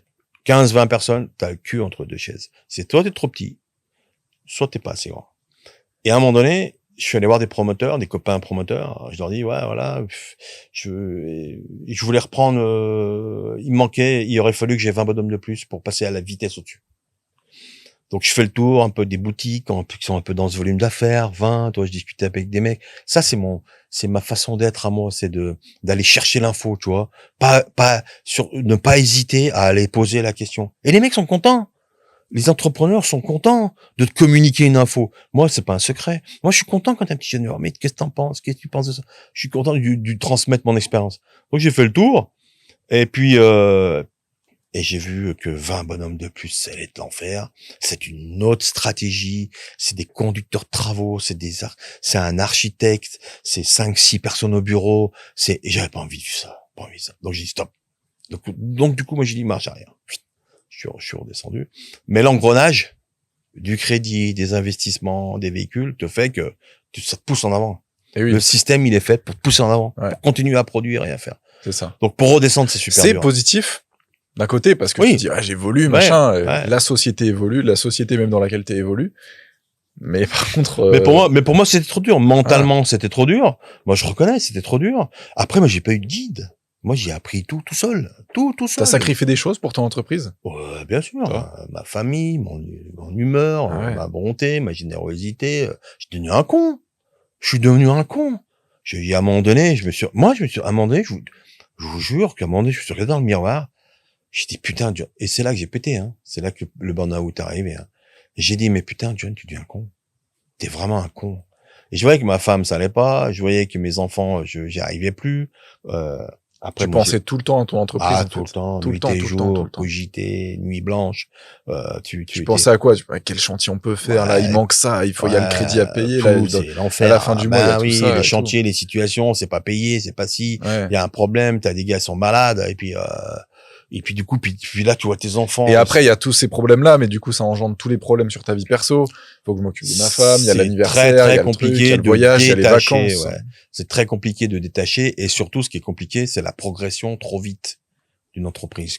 En progression comme ça, de 1 à 2 à 10 en quelques années, c'est énorme. C'est trop. Il faut vraiment, quand tu progresses, quand tu embauches un gars, quand t'embauches un gars, il faut que ta trésorerie soit en conséquence de l'embauche. Il faut que vraiment t'aies une trésor. Créer une trésor dans une boutique qui a 15 bonhommes, ça prend un temps énorme parce que la trésorerie, elle se fabrique un petit peu par rapport aux bénéfices, et en plus t'as pas pris de bénéfices, t'as pas pris d'argent, tu laisses l'argent dans la société, donc t'as ta trésorerie c'est très compliqué de créer une trésorerie aujourd'hui. Aujourd'hui, le petit artisan qui est là maintenant, qui démarre maintenant, s'il veut 50 bonhommes, il lui faut 100 ans pour que ça marche. 100 ans. il faudrait que, alors ça c'est mon point de vue à moi, attention, mais 1, 2, 3 salariés, s'il veut faire les choses dans les règles, c'est une boutique qui sera pérenne dans 50 ans, 60 ans, pas dans 10 ans. Ouais. Tu vois, après les mecs qui font des grosses marges, il y a peut-être des mecs qui font des grosses marges. Ouais, c'est ça. Mais moi je vois toutes les grosses boutiques qui fonctionnent, qui tiennent, qui ont 50 bonhommes aujourd'hui. C'est le papa a créé la boutique il y a 50 ans. C'est ça. Voilà. C'est pas le gars, il y a 5 Moi, ans, il a créé son truc. je connais des gens où, En tout cas, une entreprise pérenne. Voilà. Pas Ouais. n'importe quelle entreprise qui a Ouais. 50 salariés. Voilà. Vraiment Moi, un truc qui tient la Moi, route. moi, je discute avec des gars qui ont 80, 50 bonhommes dans le bâtiment. Le père a créé la boutique il y a 60 ans. Ouais. Et il a commencé comme nous. 1, 2, 3. Puis, lui, il a du savoir gérer. Puis tout doucement, il y a de la trésor qui se met en place. Il y a une continuité. Il y a les gens et il y a les équipes qui se greffent autour. Parce que 80 personnes ou 50 personnes, il faut toutes les équipes qui se greffent autour. C'est des comités d'entreprise, c'est très compliqué. C'est super long. Hein. Donc, faire attention, ouais. C'est ça. Et malgré ces sacrifices, t'as quand même, selon toi, réussi à être un bon père? Non, je crois pas. Oui, je suis un papa T'en aimant. as déjà parlé avec tes enfants? Je suis un papa aimant. Non, je suis un papa aimant. Hein. J'adore mes gosses. Hein. Attention, c'est eux qui m'ont sauvé la vie. Hein, parce que il y a un truc qu'il faut se rappeler, c'est que moi j'ai plein de copains qui sont là. Ouais, moi je vais tout faire pour mes enfants. Je fais ci, je fais là. Mais il y a une chose, moi que j'ai compris déjà depuis longtemps, mais que je le savais déjà avant d'avoir des enfants. Je le savais avant d'avoir des enfants, c'est que les gamins, vous êtes pas là pour eux. Hein. On n'est pas là pour eux. Hein. C'est eux qui sont là pour nous. Ils sont là pour nous sauver et pour nous aider à Quand tu fais un enfant, absorber. c'est pas pour lui, c'est parce que toi, t'as envie de... C'est parce que t'as besoin d'avoir une raccroche. T'as besoin de te raccrocher à quelque chose. T'as besoin d'avoir un but. T'as besoin d'avoir un idéal. T'aurais pas d'enfant. Moi, j'aurais pas d'enfant. Je serais peut-être en prison aujourd'hui. Je serais un clochard. J'aurais fait plein de conneries. Oui, c'est ça. Ça te donne une rigueur, en fait. Moi, j'ai eu l'image du père alcoolique. Gentil, hein. J'ai eu l'image du père alcoolique. J'aurais été alcoolique. J'en sais rien, tu vois. Mais les enfants, ça te tient par les couilles. Ça te dit, putain, attends, je veux qu'ils aient une belle maison, je veux qu'ils aient une belle voiture, je veux qu'ils partent en voyage. Qu'est-ce que tu fais? Tu te tiens bien. Tu te tiens bon, tu bosses, tu avances, tu progresses. Un gamin, c'est ce que je dis souvent, hein. Un gamin, perd un gamin. Toi, tu perds un enfant. Ta vie est foutue. Parce que l'enfant perd son parent. Il y a tout un système social qu'il va le récupérer. Il va le faire avancer. Il va être triste, il va être malheureux. Il aura pas vécu. Mais il sera là, le gamin. Il y a un système en France, dans le monde qui existe. On récupère les gamins, on les aide à avancer. Toi, perds un enfant. Demain, c'est mort. Ta vie, elle est foutue. Ouais. C'est mort. Donc, c'est pour ça que je dis, les enfants, on est là, ils sont là pour nous sauver. Ouais, ça a été compliqué. Alors après, non, mais moi, mes enfants, ils m'adorent. Ils comprennent ce que t'as construit. Bah oui, parce que du coup, ils comprennent le... Moi, je discute beaucoup. Il y a beaucoup d'artistes qui disent, ouais, j'essaye de passer du temps avec mes enfants, mais ils cogitent de leur entreprise, etc. Et en fait, ils passent pas vraiment ce temps avec leurs enfants. Mais du coup, ils comprennent ce que t'as construit aujourd'hui, le temps. Alors, t'as des gamins qui vont te le reprocher, hein. T'as des gamins qui vont t'étais pas là, t'étais pas présent, tu m'as pas aidé. Mais tu te compares à quoi tu compares? Quand t'es un gamin, à quoi tu compares? T'as déjà connu? Ouais, c'est ça. T'as déjà connu d'avoir des parents, toi, le gamin? Le gamin qui critique et qui reproche à ses parents. Ouais, mais moi, mes parents, ils étaient pas là. Ouais, mais parce que t'as déjà eu une vie avant qui t'a dit, t'as déjà vécu avec des parents? Pour connaître, non. Voilà. Après, tu verras, tu feras ta vie, tu verras que c'est pas simple, en vérité. C'est très, très compliqué. C'est très compliqué. Et puis t'as des gens qui ont de l'intelligence. Moi, je vois des gens enthousiastes qui sont là, qui s'occupent de leurs gosses, qui ont une vraie réflexion, qui s'occupent de leurs gamins. Moi, je pense que c'est même un peu trop, mais bon, et qui les emmènent partout. Moi, j'avais pas cette pensée. J'étais tellement pris dans mon travail, j'arrivais plus à avancer. Moi, j'arrivais plus à bouger. Mais bon, c'est comme ça. Qu'est-ce que tu veux faire? Voilà, t'as un parent qui est comme ça. Il est travailleur, il est occupé, il est stressé, il est angoissé. Tu peux pas le changer. Hein. C'est ça exactement. Après, tu peux abandonner tes parents si tu veux. Si t'es pas content, tu peux aller en trouver d'autres. Hein. Mais bon, ça marche pas comme ça. C'est pas aussi simple. Hein. C'est ça. Ah, tu sais, dans la Bible, le Christ, il dit que celui qui a jamais péché, il me jette la première pierre. Mais ça, je le sors et je l'ai sorti assez souvent. Mais moi, c'est cette image, moi. Comment peux-tu reprocher quelque chose à quelqu'un? T'as fait mieux, toi? Tu fais mieux? T'es mieux que tout le monde, toi? Non. On a tous nos défauts, on a tous nos qualités et on fait comme on peut, putain. On fait comme on peut. Parce qu'avant tout, ça reste une passion, en fait. Tu travailles pour Bah oui. c'est une passion, c'est Bah quelque chose oui. qui te tient Après, à si ton cœur. métier t'intéresse, c'est sûr que tu C'est vas ça. tranquille, hein. T'es heureux, tu y vas, t'es content, C'est ça. t'as la satisfaction. Comme je dis, tu fais un métier. Donc, c'est beau, t'arrives, t'as une baraque, elle est pourrie, tu repars, c'est tout nickel. Moi, combien de gens m'ont dit, merci, monsieur Cochet. Moi, une anecdote, tu vois. Je fais une cuisine pour des gens, pour une fille, très, très riche. Au bout du lac, là, du Bourget.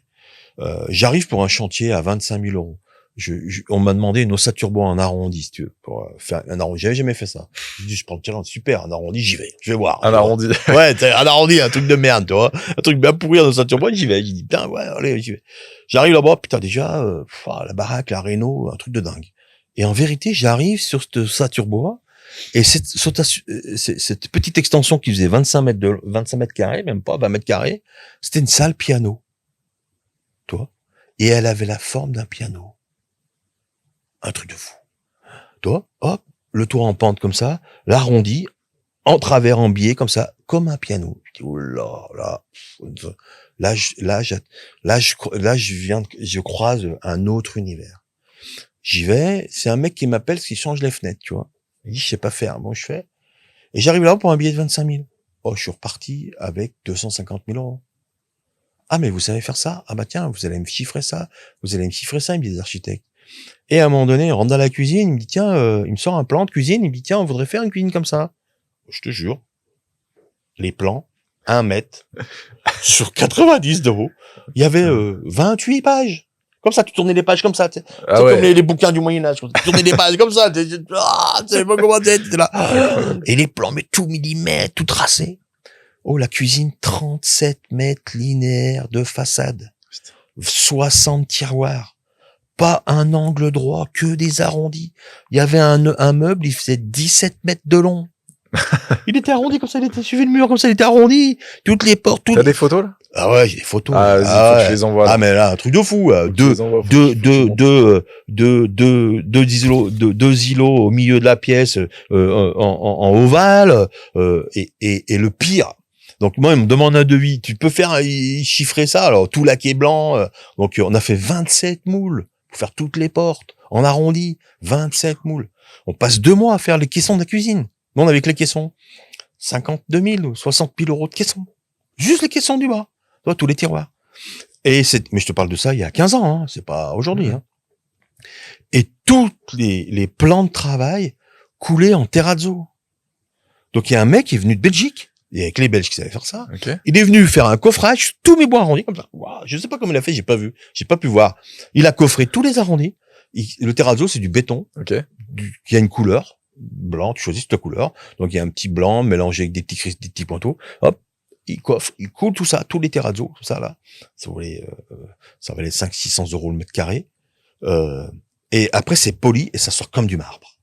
Toi, mais un truc de dingue. Les éviers, les machines, le frigo. Il a fait des moules pour faire le frigo, toi, comme ça. Wow. Incroyable. Cuisine de dingue, toi. Je pars là-bas. Et là, Sophie, à la fin du chantier, je finis le chantier. Sophie, elle me dit, merci, John. Parce que tu m'as fait vraiment une super cuisine. Je la regarde, je dis, mais Sophie, c'est moi qui te remercie. Tu te rends compte ce que tu viens de me faire faire? C'est une œuvre d'art. Ouais. Mais je verrai jamais ça, peut-être dans ma vie, dans ma carrière. C'est une œuvre d'art. Elle me dit, ouais, mais tu sais, bon, j'ai un petit peu d'argent, donc je me fais plaisir. Donc, travaux d'un particulier, hein, 4 millions d'euros de réno quand même, hein. Ouais. Une grue à Léon Grosse. C'est pas qu'un petit peu d'argent. Ouais, il y a Léon Grosse qui est arrivé, il a posé une grue de 60 mètres d'eau avec une flèche qui allait presque au milieu du lac, là. Un truc de fou. Ils ont fait un boulot de fou, ils ont creusé la falaise, créé des chambres, des machins, une cuisine de dingue. La cuisine, elle faisait 25 mètres de long, entièrement vitrée, tout vitré, des verres coulissants. C'était pas des baies coulissants, c'était des verres coulissants posés sur des roulements à billes. Les carreaux faisaient 2,50 m de haut, 2 mètres de large. Il y a qu'une boîte dans le monde qui fait ça, c'est suisse. Ça valait 2500 euros le mètre carré. C'était un truc de dingue. Tu poussais les verres comme ça. Flouf, ils partaient.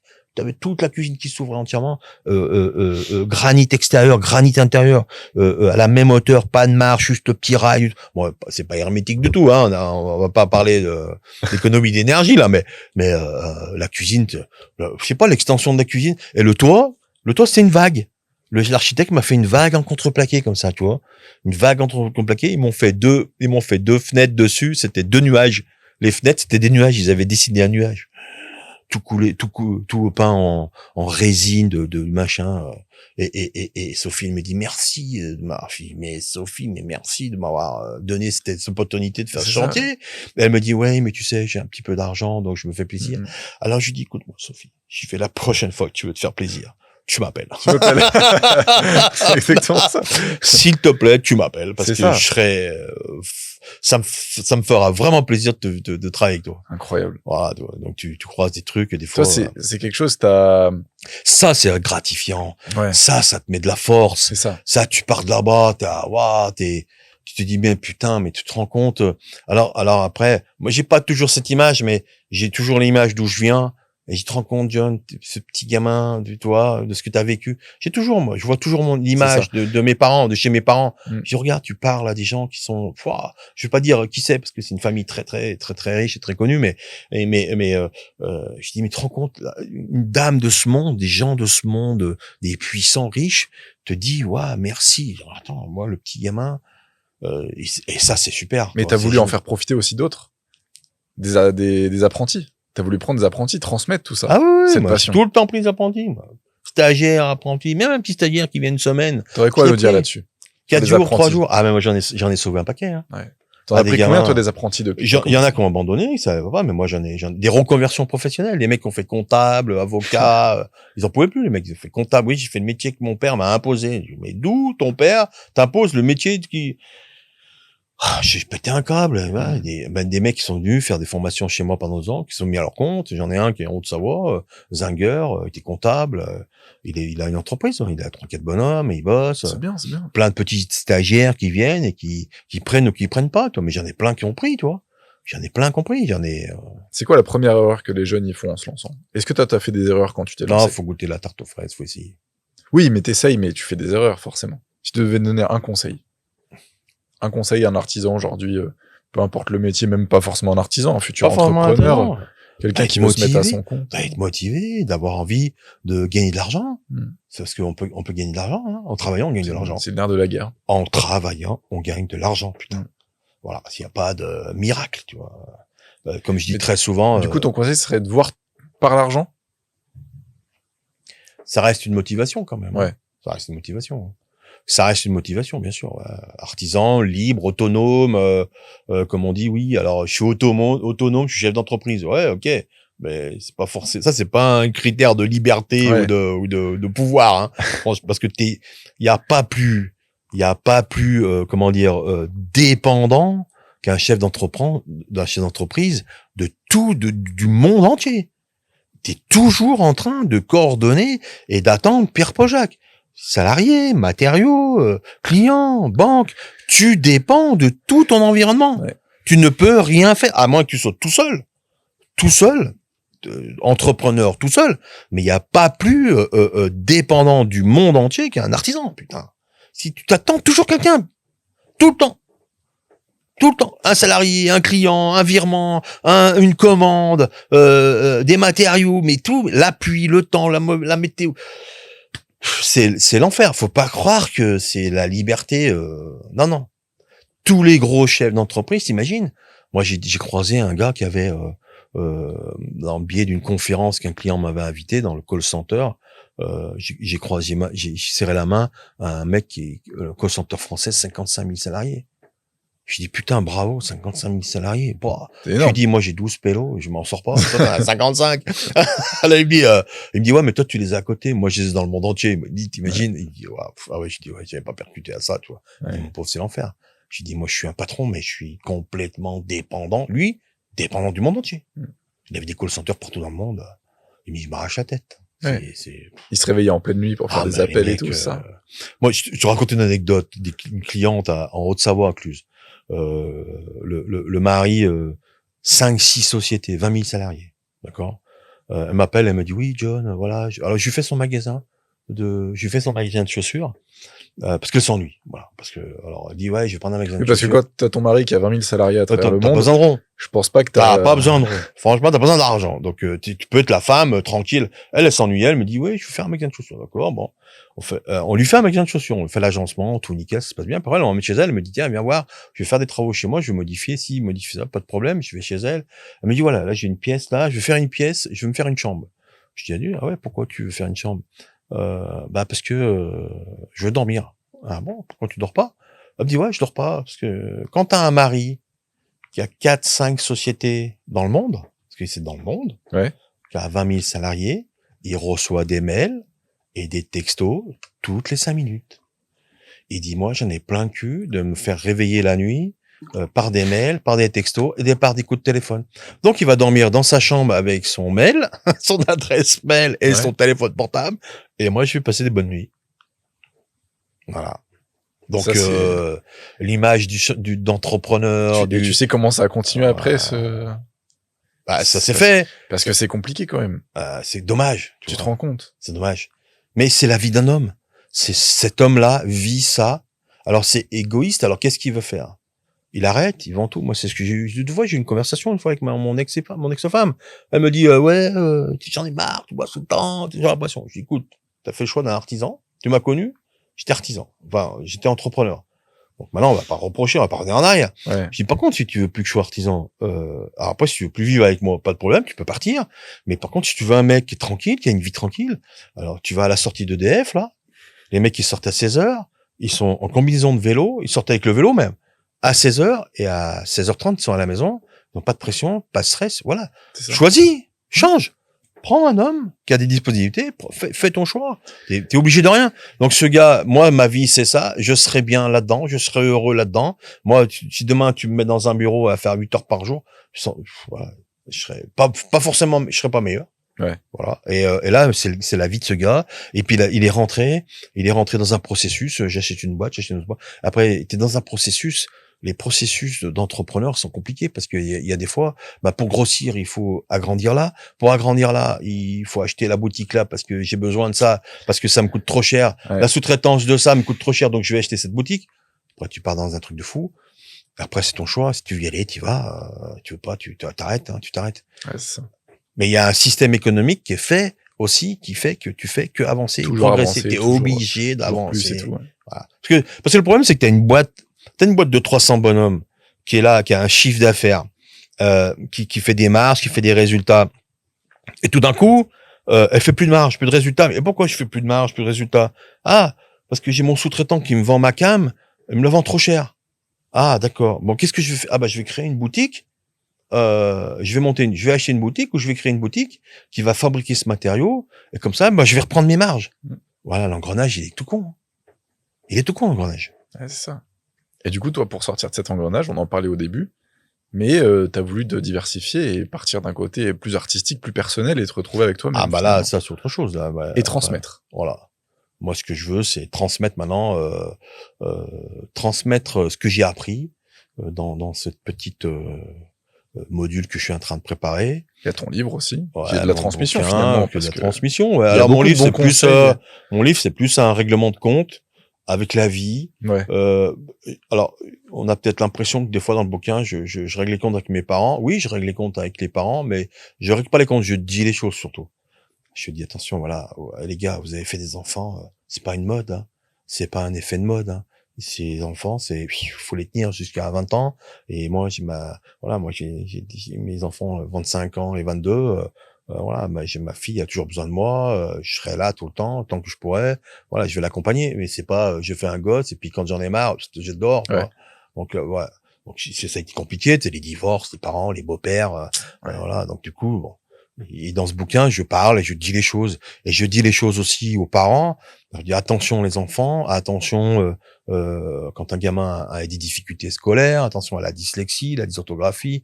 Moi, j'étais un petit gamin qui était complètement perdu en scolarité. Et je donne un peu les. Attention, c'est mon récit, c'est ma vie. Hein, c'est pas je dis faut faire ça. Je dis regardez moi comment je suis sorti de ce quartier et qu'est-ce que j'ai mis en place pour m'en sortir. Parce que la différence entre, comme disait mon éditeur, Manu, il me dit, ouais, mais tu sais, des cassos qui ont écrit des bouquins, qui sortent des quartiers, il y en a plein, qui ont écrit des bouquins. Je fais, ok, mais pas avec la tête que j'avais moi jusqu'à 22 ans. Ouais, Je suis désolé, Manu. Moi, j'avais les oreilles décollées, les grosses lunettes hypermétropes, le nez cassé. Moi, j'ai pas chopé de gonzesse jusqu'à 22 ans. Ouais. Donc, il y a un moment donné, dans le bouquin, je raconte tout. L'enfance, qu'est-ce qui s'est passé? Et puis, tout d'un coup, qu'est-ce que j'ai mis en place pour m'en sortir? Je me suis fait opérer, j'ai rencontré les bonnes personnes. Tu croises un con, tu deviens un con. Et ça, c'est pas une légende, cette phrase. Tu croises un con, tu deviens un con. Tu deviens riche, tu deviens pas forcément, tu te croises des riches, tu deviens pas forcément riche, mais ça te donne l'envie, ça te fait voir le chemin, surtout. C'est ça. Voilà. Et tu fais un voyou, tu prends un gangster. Moi, il y a un moment donné, j'étais au Biolay, voilà. On avait le cul entre deux chaises, tu vois. C'est soit le gangstérisme, quoi, le cambriolage, soit le trafic de drogue, soit le métier, tu vois. Il y a un moment donné.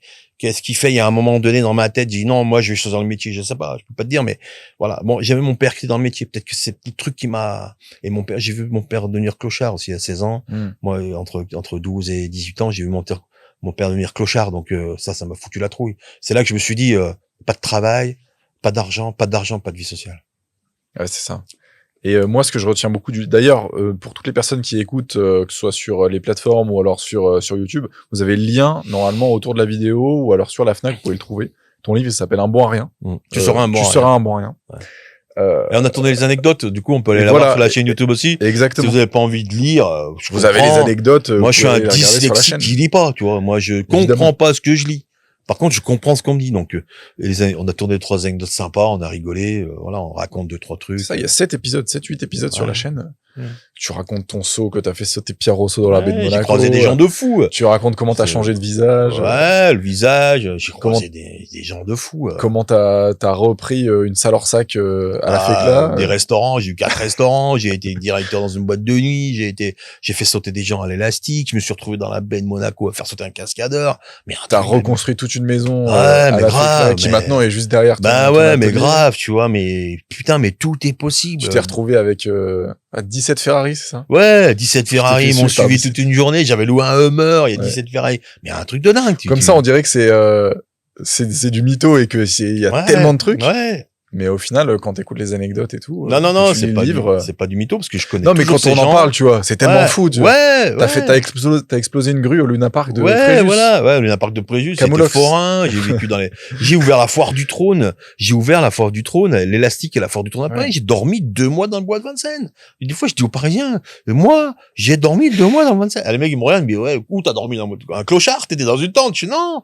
Caravane de 9 mètres, on était avec les forains, on dormait avec les forains, j'ai été un forain et grave, j'ai rencontré Campion, le fils Campion. Tout le monde connaît le père Campion. Moi, j'ai traîné avec Titi Campion, qui est décédé d'ailleurs. J'ai été une de ses connaissances. Voilà. Donc, putain, le petit gamin du Biolay. Arrêtez de me dire, non. Franchement, c'est un peu notre slogan à tous les deux, Alex, hein. Surtout toi. Ouais, surtout moi, mais on peut faire un très mauvais départ, mais quand même faire une belle arrivée. Oui. Ça, c'est sûr et certain, putain. Bon, pour revenir un peu sur les burn-out, sur la santé mentale, tu m'as dit que t'avais fait un deuxième burn-out à 50 ans, t'en as pas trop parlé. C'était au moment du Covid, c'est ça? Ouais, c'est terrible. Franchement, le Covid, c'est terrible. Ça a été terrible pour plein d'entrepreneurs. C'était dur. Alors, si je peux rajouter mon truc, perso, pour moi, c'était une très belle période. Ouais, pas de souci. J'étais au moment de mon bac.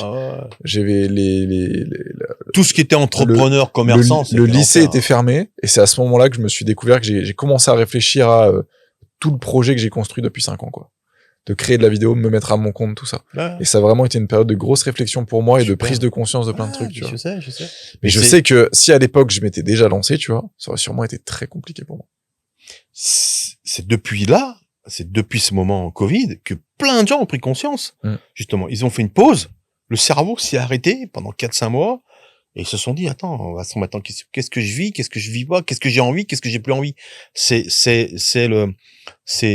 comme si tu faisais un burn-out et que tu te remettais en question, voilà. Donc, et ça, bah, tant mieux. C'est vrai que ça fout le bordel, hein. Ça fout un bordel monstre. Dans l'organisation aujourd'hui, ça commence à se rétablir un petit peu, tu vois. Mais tant mieux. Si ça a évoqué des vocations à certains. Moi, ça a été l'enfer. Moi, j'ai été. Burn-out, du coup. Pour toi. Carrément. Ouais, burn-out, ouais. Le Covid, ouais, ça a été, ouais, c'était l'enfer. Ah, parce que moi, j'étais en chantier en Suisse. J'avais un client de fou en Suisse. On faisait de l'agencement de dingue.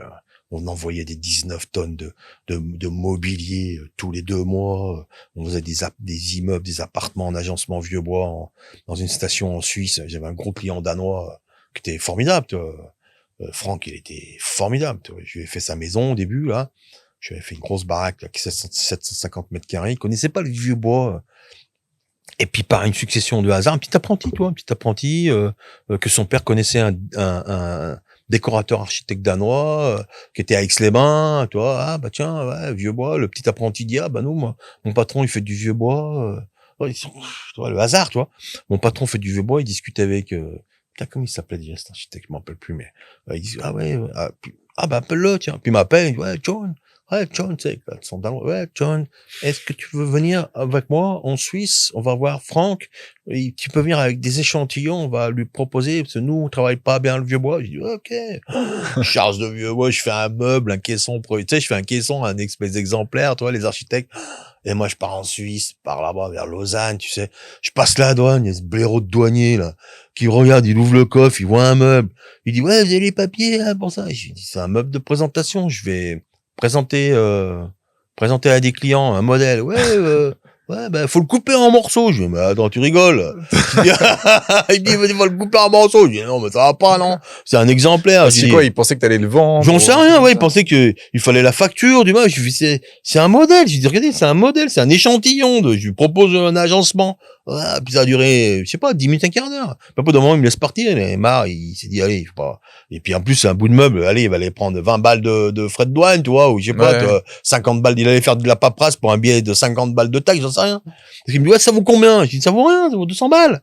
Il me laisse passer. Donc, je pars en Suisse là-bas, je fais ma présentation. Il y avait tous les architectes, le client, c'était super, tu vois, c'était génial. Et du coup, j'ai eu le marché, ils connaissaient pas. Puis les prix intéressants, tu vois. Et du coup, j'étais en Suisse, putain. Après Covid, j'étais en Suisse, j'avais fait 2 immeubles, 3 immeubles, et d'un coup, la frontière s'est fermée. Wow. Tout s'est fermé, les passages, les machins. J'avais des 7-8 menuisiers qui partaient, qui bossaient là-bas, qui habitaient là-bas, je louais des appartes. Mais ça a été un cinéma, mais on pouvait plus sortir. Du coup, il fallait que je retrouve du boulot à méga. J'avais 17, 20 bonhommes. J'avais 2-3 chantiers par-ci. Je savais pas quoi leur faire. En fait, c'est ça. Toute ton activité était quasiment en Suisse à ce moment-là. En agencement, j'étais en Suisse. Ok. En attendant, tu vois. C'était combien de pourcentage de ton activité à ce moment-là? C'était la Suisse. C'était 70%. Hein. Ok. Et d'un coup, boum. 70% qui tu peux plus rentrer. Alors après, le client, il dit, ouais, qu'est-ce que tu fais? Tu peux pas venir? Je peux pas venir. Alors un coup, c'était lui, un coup, c'était nous. On savait plus trop, toi. Ils nous ont baladé avec le Covid, hein, ces bandes de trous de balles, là. Et du coup, un coup, c'était lui, un coup, c'était moi. Et puis à un moment donné, il dit, ouais, John, faut que le chantier l'avance. Moi, j'en ai rien à foutre. Ouais, ok, chèque, t'en as rien à foutre. Et du coup, j'ai envoyé tous les meubles et j'ai pris un sous-traitant qui bossait là-bas. Un sous-traitant, il m'a pris 200 000 €. T'as perdu de l'argent là-dessus? Bah ouais, j'avais vendu 2 chalets de 650 mètres carrés. Il y avait 270 000 € d'agencement à faire en meubles. Le mec, il m'a pris 150 000, 180 000 €. Faut les poser. Et du coup, à ce moment-là... Et le peu de pognon qui me restait, c'était toute ma cam et tout le boulot qu'on avait fait. Et j'ai pas gagné, j'ai bouffé 200 000 €. Et à ce moment-là, du coup, le stress, la gestion, tout ça, burn-out. Et là, tout d'un coup, tu manques 250 000 € dans son chiffre d'affaires. De 20 personnes. Et là, ça commence. Ouais. Voilà. Et là, t'arrives à la fin t'arrives au bilan, on faisait 1,5 million à peu près de chiffre d'affaires. Et là, t'arrives au bilan, pas le bilan 20, je crois que le bilan 21, ouais. Le bilan 21, 280 000 € de perte. Au lieu de faire 1 million, parce que après, le chiffre d'affaires qui baisse, au lieu de faire 1,5 million, on fait pas tout à fait 1 million, 900 000. Et 280 000 € de perte. 280 000 € de perte. Alors, faut que j'explique ça aux gens parce qu'ils croient que ça part dans les airs et puis, tu te dis, bon, il a perdu 280 000 €, c'est pas grave, il va pouvoir se remettre. Non. C'est quand tu fais... alors moi, je me dis l'inverse, là. Là, je me dis 280 000 €, comment tu fais pour t'en sortir? C'est-à-dire qu'il y a moins 280 000 € sur le compte, c'est... Ouais, non, c'est pas comme ça que ça marche. Oui, c'est pas comme ça que ça marche. C'est pour expliquer, tu vois. Je vais t'expliquer. 280 000 € de perte. Ça veut dire tout simplement que tu dois 280 000 € à quelqu'un. Voilà. Faut pas confondre la perte et la baisse de chiffre d'affaires. La baisse de chiffre d'affaires, c'était 300 000. Entre 300 et 500 000. 500 000. On passe d'1,5 million à à 1 million. On fait un delta de 500 000 euros avec la même masse salariale. Donc, il faut 1,5 million pour que ça fonctionne. 1 million, 1,2 million. Ouais. Pour que ça fonctionne, toi. Tout se paye, toi. 1,2 million, 1,3 million. Pour tout se paye, toi, pour que ça fonctionne bien. Puis d'un coup, pouf, t'as toujours la même masse salariale, mais tu fais 1 million. Donc, à un moment donné, t'as fait le choix de payer un tel et pas un tel. Donc, tu dois 200. Ou alors, t'as pioché dans ta trésorerie. Voilà. Là, tu dois 280 000 euros à quelqu'un. Ouais. La perte, c'est ça. Ouais. Et tu fais un delta de 500 000 parce que tu fais 500 000 euros de chiffre d'affaires en moins, plus de la perte. Et là, c'est terrible. Et là, tu commences à dire, et là, tu commences à essayer de virer. Là, tu essaies de sortir tous les mecs. Mais c'est pas facile, mais là, socialement, parce que c'est l'humain. Après, il y a le financier, il y a aussi l'humain. Le problème de la France, c'est que dès que tu as un salarié, tu l'as. Un salarié, dès qu'il rentre dans une entreprise, si tu veux, il fait un ticket de l'auto, tu vois. Parce qu'il fait ce qu'il veut après. Hein. Donc, pour le licencier, c'est. Il fait pas ce qu'il veut du coup, mais. Et ça se licencie pas, tu vois. Ouais. Tu peux pas licencier un gars. Donc là, t'as des contrats, t'as des mecs qui commencent, qui s'arrêtent, et là, au fur et à mesure, tu renouvelles pas et tu serres les fesses. Et puis t'essayes pendant 1 an, t'essayes de payer. Donc tu payes un maximum, tu vois. Alors, et puis après je paye mes fournisseurs, je paye mes salariés, je paye un peu des charges, il y a des trucs que tu largues. Et puis à un moment donné, tu t'y arrives pas, tu vois. À un moment donné, c'est compliqué, toi. Et du coup, burn-out. Je me remarie pas, je fais un Pax, et puis voilà, ça repart en couille, tu vois. Voilà, ta vie perso, ça repart en couille. Moi, j'ai ma petite maman qui me chope Alzheimer pendant toutes ces difficultés professionnelles. T'as un trou énorme, tu t'en sors plus, t'y arrives plus, tu t'embrouilles avec ta copine. Tout d'un coup, il y a ta mère qui chope Alzheimer. J'ai ma gamine qui me fait une dépression. Je dis, oh là là là là. Je dis, j'ai une secrétaire qui arrive là-dedans,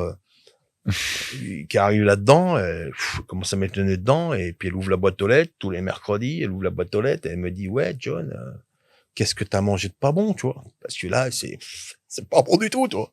C'est pas bon. Et on avait de la trésor, avant le Covid, on avait un billet de 200 000 euros qui se trimballait par là. Ça fonctionnait, on était tranquille, toi. T'as un peu de marge. On l'a bouffé, on les a bouffés. Oui. On a essayé de payer. Peut-être c'est de payer, c'est de t'en sortir. Tu sors la trésor. Puis au bout d'un moment, t'en as plus. Puis là, le chiffre d'affaires a baissé. Tout le monde, plus personne bosse. Covid, machin, plus personne bosse, plus personne donne des affaires. Là-dessus, comme par hasard, la France décide de créer une norme énergétique, des qualifications, RGE, on sort des RT, t'as une RT 2000 tout, une RT 2020, une RT 2025, une RT, c'est la réglementation thermique des bâtiments, tu vois. On veut faire des économies. Les bâtiments prennent 30% de plus-value. Parce que pour construire en thermique, il faut 30% ça coûte 30% plus cher. Donc tous les architectes, tout le milieu se met à paniquer. Après tout le milieu il y a de la réforme administrative dans tous les architectes pareil, il y a plein de trucs, ils ont décidé de tout faire en même temps.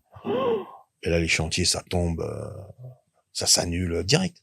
Les gars, les projets qui faisaient 300 000, ils font 450 000. Plus globalement, après il y a eu l'augmentation des taux, donc les gens pouvaient plus investir.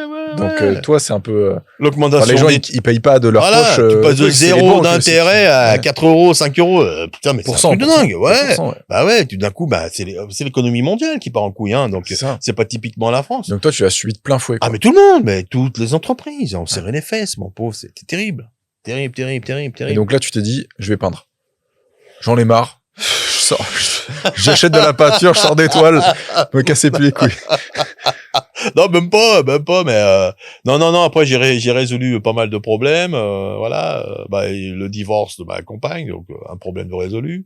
Manque de peau, ma petite maman, elle fait 1 an et demi d'Alzheimer, elle tient pas. Surtout comme elle dit, je vais partir pour te laisser de la place. Ça, c'est terrible. Donc j'ai déménagé l'appartement, j'ai vidé l'appartement de ma mère. J'ai dû lui trouver 3 EHPAD parce qu'elle me faisait la démence violente. J'ai vécu un enfer. Je suis qu'un enfer avec ma mère, l'entreprise, mon ex-femme, ma fille. Putain, c'est tout arrivé d'un coup, bordel. Qu'est-ce qui s'est produit? Je résous pas mal de problèmes. Là, ça y est, la boutique, elle est résolue. On a fini le redressement. De toute façon, voilà, on a fait 1 an et demi de redressement. On a quantifié la dette. On va payer notre dette, c'est pas grave. Comme 80% des entreprises, je pense. Attention, ça aussi, voilà. Mm. Ça peut arriver à tout le monde. Hein. Il y a un système qui se met en place quand on est en difficulté. C'est dans mes modules de formation aussi que je vais donner. Il y a un système qui se met en place. Et voilà, il y a des administrateurs. Voilà, il y a plein de solutions avant que ça bascule. J'en parle dans la formation, dans le conseil que je donne. Et puis tout d'un coup, divorcé, tu vis tout seul, t'as plus ta maman, voilà, t'es là, t'es tout seul chez toi, t'as plus de compagne parce que t'arrives plus à raccorder tout ça, tu vois. Tu peux plus raccorder l'amour, les sentiments, la relation, le travail. Tu te dis, puis attends, ça fait 2 fois que je divorce à cause de mon entreprise, à cause de la position de travail, je vais arrêter, je vais arrêter. J'arrête. Ouais. J'arrête de m'engager. J'arrête d'engager, ça marche pas parce que c'est trop dur, voilà. Et puis je fais un petit atelier d'artiste à la FICLA, une copine, Anne. Et je fais son bâtiment, ça part en couille aussi son bâtiment, ça tombe en plein Covid, ça part en couille, elle divorce de son mari, c'est un enfer. Voilà, j'ai eu 2-3 cas comme ça, c'est chaud. Hein, les divorces pendant les chantiers, c'est chaud. Ouais, parce que du coup, c'est pas moi qui paye, c'est lui qui paye. Ah, moi je paye plus, moi je veux plus payer. Oh, le cinéma. Tu sais que les promoteurs, il me semble que j'ai entendu dire que les promoteurs de maisons individuelles, une maison sur 3, il y a un divorce. Et ils ont une assurance spéciale. Hein. Oui, parce qu'en fait, la promotion, c'est quoi? Ils vendent un terrain, une future maison qui va se construire. Ouais, voilà. Sauf que couple qui se connaît pas vraiment, voilà, qui a vécu peut-être en appartement, machin. Et moi, je sais où sont les conflits. Je sais où le conflit réel, parce que j'ai vu, hein. Ça fait 30 ans que je les vois faire, hein, qui se tuent, il y en a, ils se tuent. Ils rentrent et, ah non, je veux du bleu. Ah non, moi, je veux du vert, hein. Ah non, mais moi, je veux du bois. Ah, mais non, moi, je veux du blanc. Et là, parce que quand t'es dans un appartement qui est pas à toi, opaque, blanc, vert, t'en as rien à foutre, c'est pas chez toi. Mais là, tu te dis, oh. Et là, tu découvres le couple, d'un coup, tu dis, ah, attends, mais moi, j'aime le bois, j'aime la pierre. Ah, mais non, moi, j'aime le plastique. Et là, un couple sur 3, quand même, hein, divorce, hein, pendant les travaux. Et moi, j'en ai vu pas mal qui ont basculé aussi pendant les travaux, hein. Ouais, qui se séparent, qui divorcent, qui tombent plus d'accord, et boum. Ouais, mais grave, et puis tu s'arrêtes là, et toi, t'es comme un con. Ouais. T'es comme un con, qui paye, qui finit quoi, bon. Ça, c'est tous les aléas de l'entrepreneur. J'ai listé les aléas de l'entrepreneur, je l'ai listé, vous allez voir, c'est un truc de dingue. Et du coup, je croise une artiste peintre, et je lui fais son atelier, elle me dit, ouais, moi, j'aime bien la peinture.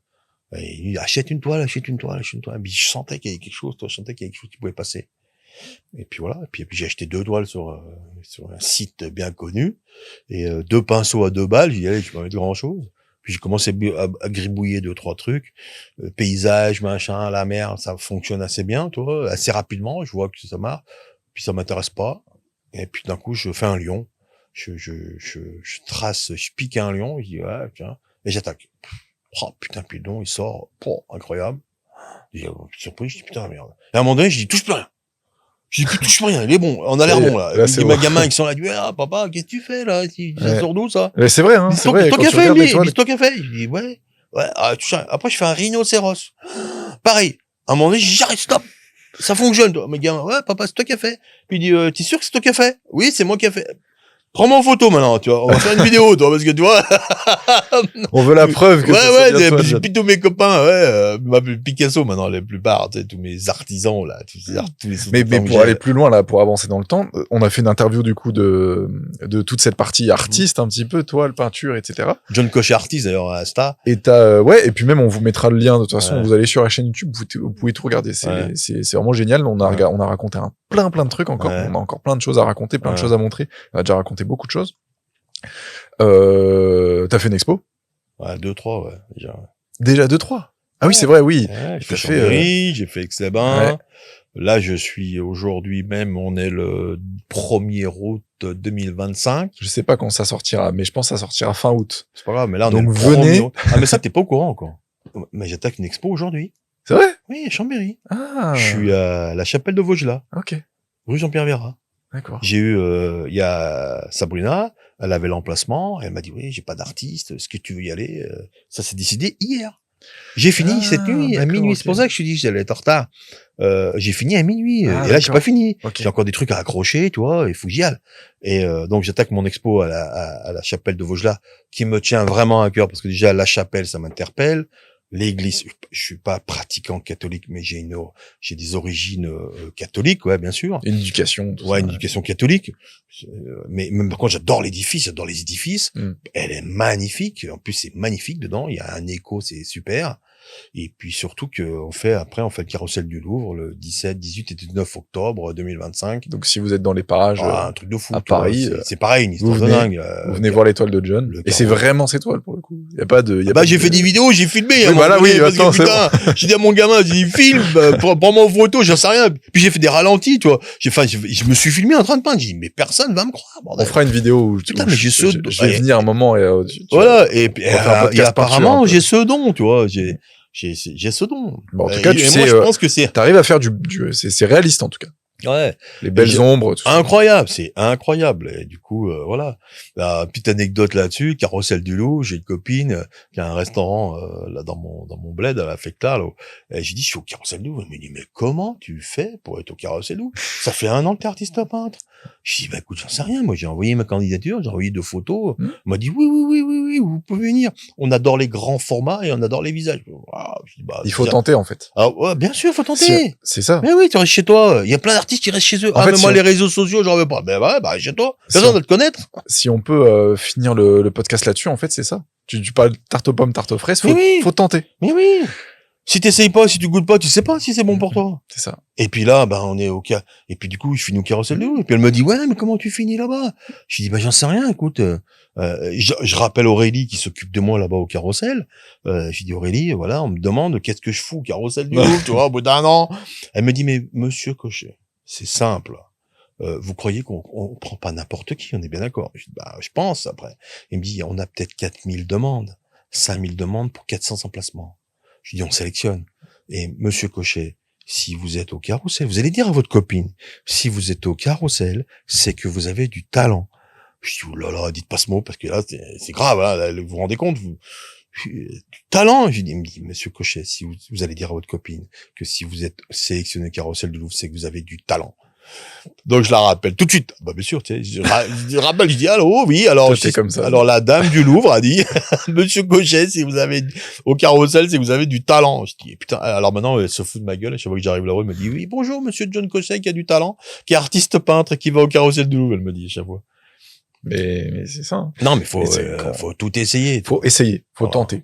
Faut tenter et il faut pas avoir peur de l'échec parce que de toute façon c'est toujours bateau et je pense que vous l'avez entendu très souvent, que les gens l'entendent très souvent, mais c'est soit tu gagnes, soit t'apprends. C'est jamais perdant. Si t'es entrepreneur, faut pas faire des vraies grosses conneries pour le coup. Mais si tu as de la volonté, échoues, voilà. juste si tu j'ai échoué sur plein de trucs, moi. Moi, il y a plein de trucs que j'ai. Il y a des agencements, j'ai bouffé des ronds. Hein. Il y a des chantiers, j'ai bouffé des ronds. J'ai mal calculé, j'ai mal chiffré. Je me suis trompé, j'ai fait marche arrière. J'ai tenté des trucs, j'ai fait marche arrière. Mais bon, il faut tenter, il faut essayer. De toute façon, il faut arrêter d'être dans le jugement. Il faut arrêter d'écouter surtout les autres. Putain, arrêtez d'écouter les autres. Faites ce que vous ressentez, c'est tout. À part nous. Nous, vous pouvez nous écouter. Moi, ouais. non, mais là, aussi beaucoup avoir de la motivation, c'est le dire, c'est bien, mais essayer d'en avoir, c'est plus compliqué. Essayer de se lever de son lit, de se lever de son fauteuil, on est tout le temps en train de il y a tellement de choses à faire, il y a tellement d'aventures extraordinaires. Chacun a ses passions, chacun a ses trucs. Et puis surtout pas de barrière physique, mentale, scolaire. J'ai pas de diplôme. Attends, laissez tranquille tout ça là. Non, moi c'est mon cas à moi. Non, faites. Zéro diplôme.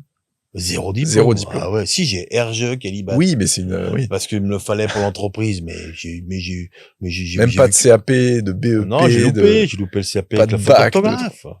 La faute d'orthographe, voilà, j'en parle dans le module, dans le petit truc que j'ai fait sur YouTube, la faute d'orthographe, j'en parle. Voilà. Mais il faut pas vous interdire. Et par contre, moi ce que je dis, c'est que les 10 vous êtes des surdoués, voilà. Pour moi, vous avez pas un handicap, vous avez un don. Pensez-y, attention, hein. Les 10 ont une capacité énorme dans pas mal de domaines. Hein. Faut pas hésiter, hein. On peut les renvoyer vers ta vidéo. Ah ouais, allez voir toutes les vidéos, les gars. Allez voir la dyslexie. Vous écoutez encore le podcast jusqu'à là. Ouais. Allez voir toutes les vidéos de John. Parce que si vous nous avez écouté jusque-là, que vous avez bu les paroles de John comme moi je les ai bues pendant ce podcast-là, vous allez vous régaler avec tout ce qu'on a fait sur la chaîne YouTube. Donc, Donc voilà. Il a pas fini. C'est pas fini. C'est Pas que fini. le début, oui, c'est que le début, je C'est pense. que le début, ouais. C'est que Parce le que début. du coup, là, le futur, c'est de la formation, ouais. C'est former, c'est post-4. Formation, conférence, c'est etc. formation, conférence, former les artisans, leur apprendre à, voilà, leur donner plein de conseils, les faire avancer tranquille, toi. Toujours par mon expérience personnelle. Attention. C'est pas écrit dans les livres. Je vous raconte pas quelque chose que j'ai lu dans un livre. C'est mon expérience. Très bien. Eh ben, merci beaucoup, John. De rien, Alex. Merci de C'était un m'avoir plaisir. accueilli. Et merci de la dans part ton de toutes podcast. les personnes qui ont regardé parce que Bah, on verra. Si ça peut aider très, très quelqu'un, intéressant. si ça peut aider quelqu'un, y a pas de souci. Hein. Je pense que ça en aidera plus d'un.